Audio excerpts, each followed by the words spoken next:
오늘 우리에게 주신 하나님 말씀은 마가복음 3장입니다. 마가복음 3장 13절에서 15절입니다. 마가복음 3장 13절에서 15절 말씀 함께 읽도록 하겠습니다. 같이 읽겠습니다. 시작.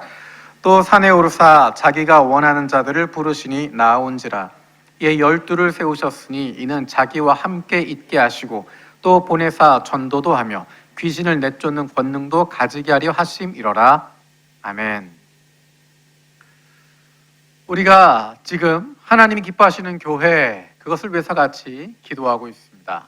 우리 교회가 그런 교회가 되게 해달라고, 또 우리가 거기에 쓰임받을 수 있게 해달라고 함께 기도하고 있습니다. 우리가 나누었던 것이 영혼 구원하는 교회, 하나님의 마음을 알고 그 마음을 시원케 할 수 있는 영혼 구원하는 교회, 가족된 교회, 그리스도 안에서, 예수 그리스도 안에서 새로운 가족 공동체를 만들어가는 교회, 그리고 지난주에는 일상 속의 교회, 종교기관으로서가 아니라 우리의 일상 속에서 영향력을 발휘할 수 있는 교회 함께 나누고 기도하고 있습니다. 오늘은 제자 삼는 교회입니다. 제자 삼는 교회, 구경꾼이나 무리에 머무는 것이 아니라 제자가 될 수 있도록, 제자가 되도록 세우는 교회입니다. 예수님에게는 많은 사람들이 모여 있었습니다. 재미있는 이야기들도 많이 해주시고 하나님의 말씀을 쉽게 풀어서 설명도 해주시고 재미있는 비유들도 많이 있습니다. 우리가 그냥 성경을 읽어보면 잘 와닿지 않는 부분이지만 세번역 성경을 읽으면서 여러분이 머릿속으로 상상하면서 읽으면 예수님의 비유가 얼마나 재미있는 것인지를 알게 됩니다. 그리고 재미있는 비유뿐만 아니라 그 당시에 기득권 세력에 대해서, 그 당시에 종교적으로 억압하고 있었던, 종교적인 우월감에 빠져있던 사람들에 대한 통렬한 비판이 함께 있었습니다. 그렇기 때문에 많은 사람들의 마음을 시원하게 했고 많은 사람들이 좋아하는, 누가 그런 분을 싫어하겠습니까? 게다가 근처에 있으면 기적적으로 먹을 것도 주십니다. 먹고 마시고 재밌는 이야기도 듣고 속 시원한 사이다 같은 이야기도 듣고, 우리가 이럴 때 많이 쓰는 표현이 있습니다. 은혜 받았다 라고 이야기합니다. 이 은혜 많이 받았다 라고 사람들이 생각했을 것입니다. 근데 놀라운 것은 예수님의 마지막 때, 십자가를 지실 때 이 은혜 많이 받은 사람들, 이 사람들은 도대체 어디에 갔을까? 예수님께서 공생애를 마지막 6월절을 앞두시고 예루살렘 입성하실 때 수많은 사람들이 환호했습니다. 수많은 사람들이, 떡을 먹었던 사람들, 이야기를 들었던 사람들, 은혜 받았다고 할 수 있는 사람들, 그들이 예수님을 메시아로 고백했습니다. 다윗의 자손, 드디어 메시아가 이 땅에 오시는구나, 입성하시는구나, 기쁨과 감격으로 가득 차고 뜨겁게 찬양하고 눈물을 흘리고 다짐하고 결단하고, 우리가 쓰는 표현으로 마음이 뜨거워지는 그런 경험을 하는 사람들이었습니다. 근데 그 사람들이 다 어디 갔습니까? 예수님 주변의 수많은 사람들 가운데 은혜 많이 받는 사람들, 마음이 뜨거운 사람들, 열정이 넘치는 사람들, 하지만 그 가운데 끝까지 예수님과 함께할 사람은 많지 않다고 하는 것 예수님은 알고 계셨습니다. 예수님 주변에 수많은 사람들이 모여 있었지만 그들은 무리였을 뿐입니다. 구경꾼일 뿐이었습니다. 재미있으면 따르고 배부르니까 쫓아가고 내 마음에 드니까 노래 불렀던 사람들입니다. 하지만 예수님은 구경꾼이나 무리들에게 마음을 두시는 것이 아니라 제자들을 부르고 계십니다. 예수님께서 제자들을 부르신 이유가 어떤 것일까? 예수님이 제자들을 부르신 이유는 예수님의 제자들의 면모를 보면 그 이유를 찾을 수 있습니다.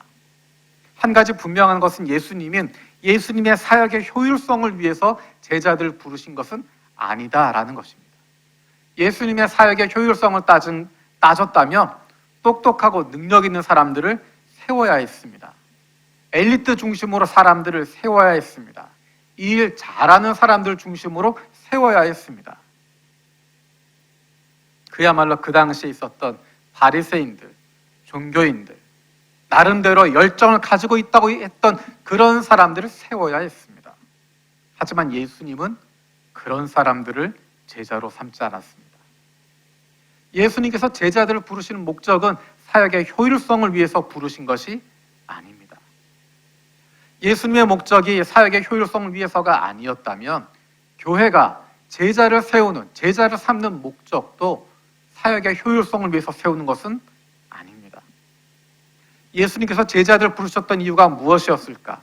궁극적으로는 제자들을 보내시는 것, 파송하시는 것이었지만 그것보다 더 중요한 것은 오늘 본문에 읽었던 것처럼 자기와 함께 있도록 하는 것입니다. 예수님의 시중을 들라고 그들을 부르셨을까? 예수님이 하는 거친 일들 다 맡기기 위해서 그 사람들의 일을 시키기 위해서 부르셨을까? 그것이 아닙니다. 예수님과 함께 있도록 부르는 것입니다. 함께 있는 과정 가운데 예수님을 보고 닮아가는 것입니다. 그들을 보내서 말씀을 전파하게도 하시고 귀신을 내어쫓는 권능도 가지게 하시고 다른 것을 위해서가 아니라 예수님이 그들을 써먹기 위해서가 아니라 예수님과 함께 있도록 하기 위해서 그들을 부르고 있습니다. 우리가 조금 전에 찬양했던 것처럼 예수 닮기를, 예수님을 닮아갈 수 있도록 하기 위해서 예수님의 제자들을 부르고 계시는 것입니다. 대량으로 찍어내는 프로그램도 아니고 대량으로 생산해내는 과정도 아닙니다. 예수님 주변에는 늘 많은 사람들이 있었습니다. 많은 사람들을 동원하고 많은 사람들을 움직일 수 있었다면 예수님은 제자들을 세우지 않았을 것입니다. 예수님이 제자를 세우는 것은 머리로 배우는 것이 아니라 그들의 눈으로 보고 귀로 듣고 손과 발로 익혀가는 것입니다. 똑똑하고 능력 있는 사람을 중심으로 세우고 엘리트를 중심으로 일 잘하는 사람을 중심으로 세우는 그런 제자 훈련, 그것은 예수님께서 원하시는 방향과는 전혀 다른 것입니다. 그것은 사람들이 원하는 것이고 사역을 효율적으로 하기를 원하는 사람들이 만들어내는 신화일 뿐입니다. 예수님의 제자들은 그런 사람들은 아니었습니다. 만약에 우리가 제자를 키운다고 하면서 제자 훈련을 한다고 하면서 엘리트 중심으로 일 잘하는 사람을 키우고 효율적으로 하는 사람을 키우기 위해서 그런 훈련을 했다면 그것은 잘못한 것입니다. 제자 삼는 교회라고 하는 것은 예수님의 제자들의 공동체를 말하는 것입니다. 예수님의 제자 공동체라고 하는 것은 과정 가운데 있는 사람들입니다. 완성된 제자들 이야기하는 것이 아닙니다. 완성된 제자들만 모여있는 공동체가 아니라 이제 예수 믿기 시작하는 사람, 이제 예수님의 제자로 입문하기 시작하는 사람, 이제 예수님의 제자로 무엇인가를 익혀가기 시작하는 사람, 그리고 예수님을 많이 닮아서 다른 이들에게 예수님의 모습이 어떤 모습인지를 보여줄 수 있는 사람, 각각 다른 단계에 있지만 과정 가운데 있는 예수님의 제자들이 함께 모여있는 공동체를 제자 삼는 교회라고 말할 수 있습니다. 예수님을 닮아가는 제자들이 있는, 제자들이 함께하는 공동체가 바로 교회입니다. 제자 훈련과 관련해서 통설 가운데 한 가지가 교인들의 수준은 담임 목사의 수준을 넘을 수 없다라는 이야기가 있습니다. 그 교회 교역자의 수준을 넘을 수 없다라고 하는 통설이 있습니다. 그것은 예수님의 제자가 아니라 담임 목사의 제자를 키우고 교역자의 제자를 키우기 때문에 그렇게 이야기하는 것입니다. 제자 삼는 교회는 담임 목사의 수준을, 교역자의 수준을 넘어설 수 있는 교회입니다. 왜냐하면 목표가 담임 목사가 아니기 때문입니다. 담임 목사를 닮아가는 것이 목표가 아니고 궁극적인 목표가 예수 그리스도를 닮아가는 것이기 때문입니다. 담임 목사도 교역자들도 교인들도 모두가 예수 그리스도를 바라보며 그분을 닮아가는 공동체를 만들어가기 때문입니다. 담임 목사나 교역자들이나 교인들이나 모두가 예수님을 바라보고 달려가면서 그분을 닮아가고 있는 것입니다.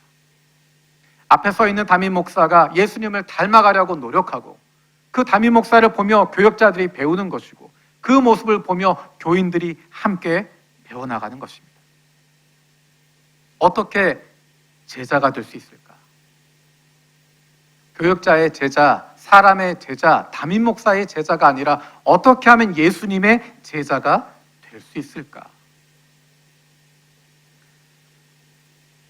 예수님의 제자, 우리는 제자 훈련이란 이야기를 많이 들어왔고 많은 프로그램들을 봐왔습니다. 잘 훈련된 예수님의 제자들도 있었지만 훨씬 더 많은 경우에 제자 훈련이라고 하는 과정들을 통해서 예수님의 삶을 보여주는 것이 아니라 제자 훈련이라고 하는 계급장을 달고 다른 사람들에게 내가 이만큼 높은 위치에 있다라고 나를 섬기고 나에게 순종하라고 강요하는 모습들을 많이 봐왔습니다. 낮아지고 섬기시는 예수님의 모습과는 전혀 다른 방향으로 나아가게 되는 제자라고 불리는 제자라는 이름만 남아있는 사람들의 모습을 보게 됩니다. 어쩌면 그런 부정적인 경험 때문에 예수님의 제자가 되어야 한다라고 이야기하면 부정적인 마음을 가질 수도 있습니다. 하지만 예수님은 우리를 제자로 부르고 계십니다. 예수님께서 제자들을 선택하고 있습니다. 경영에 있어서 인사가 만사다라고 하는 이야기가 있습니다. 어떤 조직이나 모임에서 늘 통용되는 이야기입니다. 어떤 사람을 등용하는가, 어떤 사람과 함께 하는가 하는 것이 중요합니다. 그래서 어떤 사람을 선정할 것인가, 그것을 위해 다양한 방법들을 동원합니다. 다시 이야기하면 그 선정 과정 가운데 기대하는 바가 담겨져 있는 것입니다. 예수님께서 제자들을 부르실 때, 제자들을 선정하실 때 그들의 능력이나 경력을 따지지 않으십니다. 엘리트들을 뽑지 않으셨습니다. 능력이 좋은 사람을 부르지 않으셨습니다. 예수님께서 제자들을 통해서 원하셨던 것이 그것들이 아니기 때문입니다. 예수님은 제자들이 예수님과 함께하기를 원하셨고 예수님을 보고 닮아가기를 원했습니다. 예수를 닮은 예수님의 제자들이 되기를 원하셨기 때문에 모자란 사람들, 부족한 사람들도 받아주시는 것입니다. 그리고 예수님은 삶 속에서 그들을 가르치십니다. 삶과 동떨어져 있는 그런 내용들 이야기하시고 그런 것들이 아니라 삶을 통해서 보여주고 계십니다. 제자들만을 위해서도 가르침을 주십니다. 하지만 그것은 곧바로 예수님께서 삶을 통하여서 나타나게 해주십니다. 단순히 예수님은 지식을 넣어주는 것, 가르치는 것, 프로그램을 완료하는 것, 수료하는 것, 그것으로 만들어주는 것이 아니라 예수님의 삶을 보여주시면서 삶을 함께하면서 제자들을 만들어가고 있습니다. 그것을 나타내는 것이 바로 본을 보여준다라는 것입니다. 훈련으로서가 아니라 삶으로서 보여주는 것입니다. 이것이 예수님이 보였던 제자를 삼는 방법이고 예수님의 제자들이 보였던 제자를 삼는 방법이고 예수의 사람들이 가졌던 공통적인 모습입니다. 그것은 바로 본을 보여주는 것입니다. 요한복음 13장 15절 말씀 같이 읽도록 하겠습니다. 요한복음 13장 15절입니다. 요한복음 13장 15절 읽겠습니다. 시작. 내가 너희에게 한 것과 같이 너희도 이렇게 하라고 내가 본을 보여준 것이다. 예수님께서 제자들에게 보여주십니다. 예수님께서 제자들을 사랑하십니다. 예수님께서 사회에 버려진 사람들을 사랑하십니다. 종교인들에게, 그 당시 종교 지도자들에게 죄인이라고 일컬음 받았던 사람들, 분리되었던 사람들, 버려졌던 사람들을, 그들을 찾아가시고 그들에게 손을 얹으시고 그들과 함께 식탁을 마주하시고 그들을 가까이 부르시면서 보여주십니다. 이것이 하나님이 원하시는 삶의 모습이라고, 이것이 사랑하는 모습이라고, 이것이 섬기는 모습이라고, 이것이 순종하는 모습이라고 보여주십니다. 예수님의 본을 받았던 사도 바울도 사랑하는 교우들에게 이야기합니다. 나를 본받으라라고 이야기합니다. 고린도전서 11장 1절 말씀 우리 함께 읽겠습니다. 시작. 내가 그리스도를 본받는 사람인 것과 같이 여러분은 나를 본받는 사람이 되십시오. 앞에 부분이 없이 여러분은 나를 본받는 사람 되십시오라고 이야기한다면 얼마나 교만한 이야기겠습니까? 나를 본받으라, 나를 닮아라, 나처럼 되라 라고 이야기하는 것 얼마나 교만한 이야기입니까? 그런데 중요한 것은 그 앞에 나와 있는 부분입니다. 내가 그리스도를 본받는 것 같이, 내가 그리스도를 닮는 것처럼, 내가 그리스도의 삶을 보고 그 삶이 내 안에 나타나는 것처럼 여러분도 그렇게 사십시오라는 것입니다. 우리는 사도 바울을 굉장히 중요하게 생각하고 사도 바울의 설교 한마디면 모두가 다 회개할 것 같은, 모두가 다 예수님께로 돌아올 것 같은 그런 생각을 가지지만 실제로 사도 바울의 편지들을 읽어보면서 느끼는 것은 그러지 않았다는 것입니다. 몇 년 동안 마음을 쏟아도 그들이 배신하기도 하고, 아무리 애정을 두고 가르치고 설교하고 그래도 쉽게 다른 복음에 넘어가기도 하고, 유대인들이 보았을 때도 헬라인들이 보았을 때도 도저히 받아들일 수 없는 이야기를 하고 있는 것이 바울의 이야기입니다. 하지만 바울을 통해서 어떻게 그렇게 많은 교회들이 세워지게 되고 많은 이들이 예수를 만나게 되었을까? 그것은 단순히 바울의 설교가 아니라, 바울의 논리가 통해서가 아니라, 바울이 이야기하는 것들이 논리적이고 사람들에게 이해가 돼서 감동을 주어서 된 것이 아니라 자기가 선포한 그 말씀을 믿고 그대로 살아가고 있었던 사도 바울의 모습이, 그의 삶이 사람들을 변화시키기 때문입니다. 사도 바울은 자기를 통하여서 예수를 믿은 사람들을 자기의 제자처럼 삼지 않습니다. 사도 바울은 자기를 통해서 사람들이 예수를 믿게 되었지만 내가 그 사람들을 통해서 무엇인가 얻겠다라고 권리를 주장하지 않습니다. 오히려 그들을 더 세워주고 더 높여주고 그들이 하나님께 더 나아갈 수 있도록, 예수님께 더 나아갈 수 있도록 최선의 노력을 다하고 있습니다. 빌레몬서에서 우리가 볼 수 있는 것, 사도 바울 때문에 빌레몬이 예수를 믿게 되고 그 집안이 구원받게 되었지만, 그래서 어쩌면 빌레몬에게 내가 너에게 명령한다 라고 말할 수 있지만 그렇게 이야기하지 않습니다.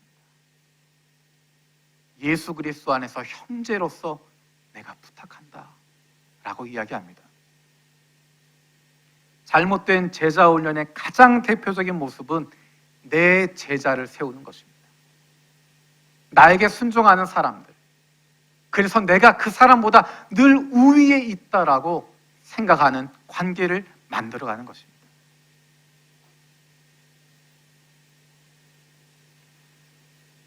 올바르게 제자 훈련 받지 못했던 사람들은 내 제자를 만들어 가려고 하게 됩니다.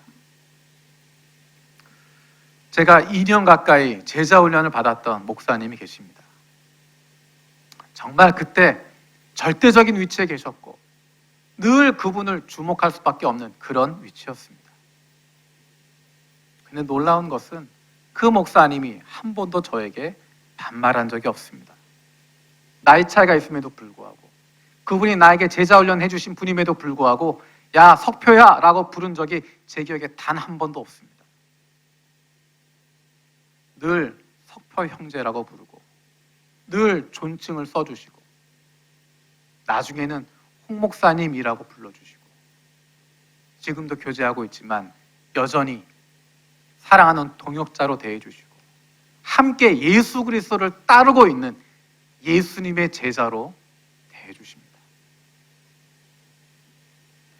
베드로가 자기의 인생을 돌아보며 이야기하고 있습니다.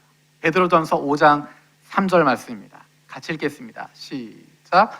여러분은 여러분이 맡은 사람들을 지배하려고 하지 말고 양떼의 모범이 되십시오. 베드로가 리더들에게, 교회에 있는 리더들에게 이야기하는 것입니다. 다른 사람들을 지배하려고 하지 마십시오. 다른 사람 위에 서려고 하지 마십시오. 양떼의 본이 되십시오. 먼저 그런 삶을 살아가십시오. 그런 섬김의 모습을 보이십시오 라고 이야기합니다. 본이 된다고 하는 건 어떤 본을 이야기하는 것인가? 우리가 이야기하는 것처럼 제자가 된다고 하는 것, 그것은 어떤 삶을 살아가는 것이고 예수님이 어떤 모습을 닮아가는 것일까? 예수님의 삶을 규정할 수 있는 예수님의 성품, 우리가 닮아가야 할 예수님의 성품은 두 가지가 나타나 있습니다. 우리 빌립보서 2장 5절에서 9절 말씀 같이 읽도록 하겠습니다. 시작. 여러분 안에 이 마음을 품으십시오. 그것은 곧 그리스도 예수의 마음이기도 합니다. 그는 하나님의 모습을 지니셨으나 하나님과 동등함을 당연하게 생각하지 않으시고 오히려 자기를 비워서 종의 모습을 취하시고 사람과 같이 되셨습니다. 그는 사람의 모양으로 나타나셔서 자기를 낮추시고 죽기까지 순종하셨으니 곧 십자가에 죽기까지 하셨습니다. 그러므로 하나님께서는 그를 지극히 높이시고 모든 이름 위에 뛰어난 이름을 그에게 주셨습니다. 예수님의 성품, 예수님의 삶을 가장 잘 특징 짓는 것, 순종하는 것입니다. 하나님 말씀에 순종하는 것입니다. 하나님의 말씀에 순종한다고 하는 것, 그것은 하나님이 세우시는, 하나님이 명령하시는 그 일 가운데 순종한다는 것이고 하나님이 주신 관계 가운데서 순종한다는 것입니다. 오늘 아침에 일본부에서 설교하면서 민수기 말씀을 설교했습니다. 나누었습니다. 민수기 13장, 14장, 15장에 보면 놀라운 일들이 일어납니다. 하나님께서 이스라엘 백성들을 가나안 땅 앞까지 인도하십니다. 그리고 이제 들어갈 가나안 땅을 정탐해 봅니다. 12명의 사람들을 보냈습니다. 각 지파의 지도자가 되는 사람들입니다. 똑같은 것을 보고 똑같은 사람들을 만났지만 그 보고는 둘로 갈라졌습니다. 저 땅은 좋은 땅이지만 우리가 정복할 수 없다. 너무 강해서 그곳에 있는 안악자손들이 있어서 우리는 도저히 승리할 수 없다. 또 다른 보고는 그 땅은 하나님이 함께 하시면 우리가 충분히 이길 수 있다. 그는 우리의 밥이다 라고 이야기합니다. 우리가 잘 알고 있는 것처럼 그 두 가지의 보고는 10대 2로 나누어집니다. 10명의 사람들은 할 수 없다. 2명의 사람만 할 수 있다 라고 이야기합니다. 그 결과 이스라엘 백성들은 38년 동안 광야를 헤매게 됩니다. 들어갈 수 없다라고 고백했던 것처럼 그들은 38년 동안 광야를 헤매며 그곳에서 먹고 죽는 인생으로 끝나게 됩니다. 그리고 그들에게 나타난 중요한 특징은 하나님의 말씀을 듣지 않는다는 것입니다. 하나님께서 그들에게 진노하시니까 이제는 하나님이 들어가지 마라 라고 이야기하는데도 우리 마음대로 들어가겠다라고 이야기합니다. 그리고 하나님이 세우신 모세에 대해서 저항하기 시작합니다. 모세에 대해서 저항하는 것은 하나님이 세우신 것에 대해서 저항하는 것이었습니다. 하나님의 말씀에 귀를 기울이는 것이 아니라 하나님께 순종하는 것이 아니라 자기의 뜻대로, 내 생각대로 내가 원하는 것을 관철시키기 위해서 불순종하게 되어집니다. 우리 교회에서 순종을 이야기하는 것 굉장히 어렵습니다. 순종하라고 이야기하면 마치 그것이 잘못된 것을 이야기하는 것처럼 들릴 수 있기 때문에 힘들고 어렵습니다. 하지만 예수님을 닮는다고 하는 것은 순종하는 것입니다. 내 생각에 맞고 내가 원하는 대로 되고 내 뜻을 펼치는 것에만 순종하는 것이 아니라 내 뜻과 맞지 않지만 내 생각과 다르지만 내가 하고 싶은 것 아니지만 하나님께서 원하신다면 순종하는 것입니다. 예수님께서 마지막 겟세마네 동산에서 할 수 있으면 가능하다면 이 잔을 내게서 치워달라고 기도하셨지만 내 뜻대로 말고 주님 뜻대로 해주십시오. 순종하겠습니다. 고백하셨던 것처럼 내 뜻이 아니라도 내 생각과 달라도 하나님이 원하신다면 순종할 수 있는 것. 우리가 순종하는 것은 연습을 통해서 이루어지게 됩니다. 가족관계 가운데서 자녀들은 부모에게 순종하는 것입니다. 하인은 상전에게 순종하는 것입니다. 순종을 연습해야 된다고 하는 것은 내 마음에 순종하지 않아도 될 사람에게 순종하는 것이 필요한 것입니다. 듣고 싶지 않은데, 기분 나쁜데, 건방지게 느껴지는데 그런 감정에 휘둘리지 않고 그럼에도 불구하고 하나님이 원하시는 것이라면 내 의견을 내려놓을 수 있는 것, 순종할 수 있는 것. 예수님께서 보여주시는 두 번째 예수님의 삶의 특징은 섬김입니다. 마태복음 20장 28절 말씀 함께 읽겠습니다. 시작. 인자는 섬김을 받으러 온 것이 아니라 섬기러 왔으며 많은 사람을 위하여 자기 목숨을 몸값으로 치러주려고 왔다. 예수님의 삶의 특징은 섬기는 삶입니다. 섬긴다라고 하는 것은 나의 필요보다 다른 사람의 필요를 우선하는 것입니다. 우리가 섬길 때, 종이 되어서 섬길 때, 남이 모르게 섬길 때 우리의 자아가, 우리의 에고가 죽습니다. 우리가 낮아지게 되는 것이고 우리의 모습이 어떤 것인지를 알게 되는 것입니다. 오늘과 다음 주는 온라인으로만 예배를 드리게 되지만 온라인으로 예배를 드리는 동안에 교회 안에 모여서 예배를 준비하고 섬기는 많은 손길들이 여전히 있습니다.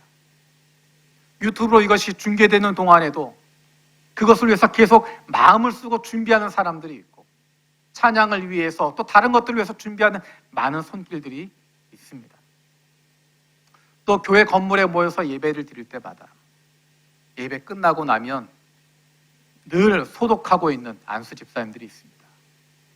누가 하는지 언제 하는지 잘 드러나지 않지만 예배를 드릴 때마다 끝날 때마다 늘 소독통을 들고 와서 교회 전체를 소독을 하고 있습니다. 나도 모르게 내 마음속에 내가 그런 거 할 시기는 지났지 라는 생각이 든다면 그 사람은 섬기지 않는 사람입니다.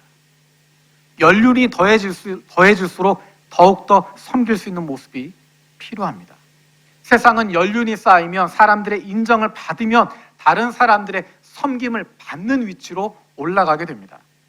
세상에선 정보를 많이 가지면 그만큼 가치를 인정받게 되고 그 가치를 인정받으면서 그 정보를 가지고 사람들을 지배하고 다스리게 됩니다. 사람들 위에 서게 되고 내가 이만큼 많이 알고 있다, 존중받고 섬김받고 그리고 경제적인 유익을 누리는 위치까지 올라가게 됩니다. 하지만 교회는 다릅니다. 연륜이 쌓이면 인정받으면 다른 사람을 섬기는 위치로 내려가는 것입니다. 처음에는 내 몸 하나 간수할 수 없는 수준이었습니다.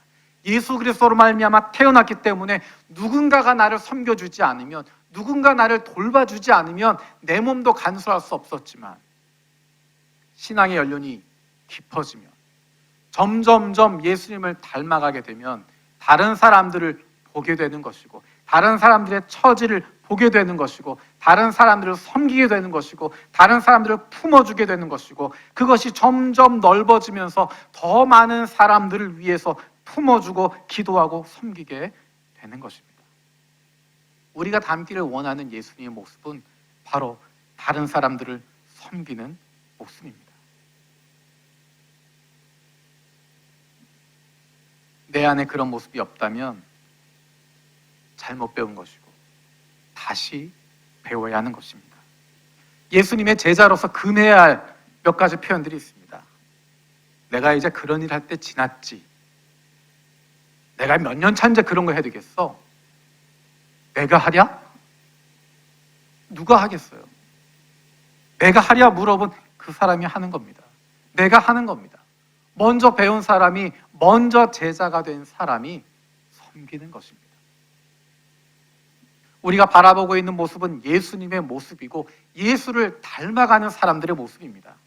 세상 지도자를 바라보고 세상적인 리더십을 가지고 있는 사람들을 바라보면서 그들을 부러워하는 것이 아닙니다.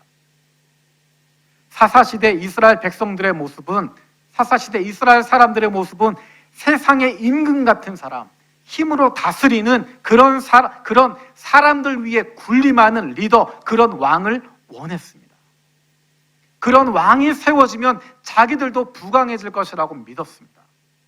하지만 하나님께서 기뻐하시는 왕의 모습은 하나님을 왕으로 모시고 있는, 나는 주님께서 맡기신 하나님의 백성들을 섬기는 종입니다 라고 하는 마음을 가지고 있었던 다윗 왕이었습니다.